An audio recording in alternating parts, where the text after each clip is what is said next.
कडकडत्या उन्हाळ्यामध्ये शरीराला थंडावा देणारं असं कैरीचं पन्हं बनवूया. चला, सगळ्यात सोपी रेसिपी आहे ही. 4 आंबे घ्या, स्वच्छ धुवून घ्या, कुकरमध्ये उकडवायला लावा, 1 शिट्टी करून घ्या आणि कुकर थंड झाला की उघडून घ्या. हे बघा, कैरी आपली छान उकडलेली आहे. चमच्यानं टोचून किंवा हात लावून चेक करा. त्यानंतर थंड करायला ठेवा आणि मग अलगद हाताने त्याची सालं काढून घ्या. सालं काढले की आपण त्यामध्ये थंड पाणी टाकायचं आहे. त्याची पूर्ण सालं बाजूला काढून आतमधला गर आपल्याला पाण्यामध्ये मिक्स करून घ्यायचा आहे हाताने चोळून.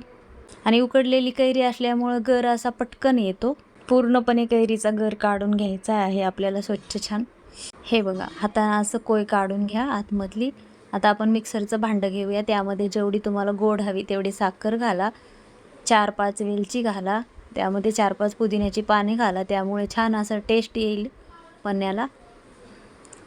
आता आपण काढलेला गर मिक्सरमध्ये ओतून घ्यायचा आणि फिरवून घ्यायचं. तर हे बघा, आपण छान मिक्सरमध्ये फिरवून घेतले. त्यामध्ये पुदिन्याची पानं पण छान दिसतात आहे.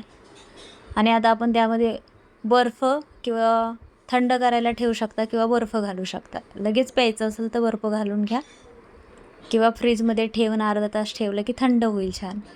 आणि मस्त छान उन्हाळ्यामध्ये हे एकदम पौष्टिक आणि छान आहे की शरीराला थंडही वाटेल. कोल्ड्रिंक किंवा थम्सअप किंवा असं काहीतरी पिण्यापेक्षा हे आपलं घरच्या घरी बनवलेलं छान टेस्टी आणि चटपटीत मस्त कैरीचं पन्हं.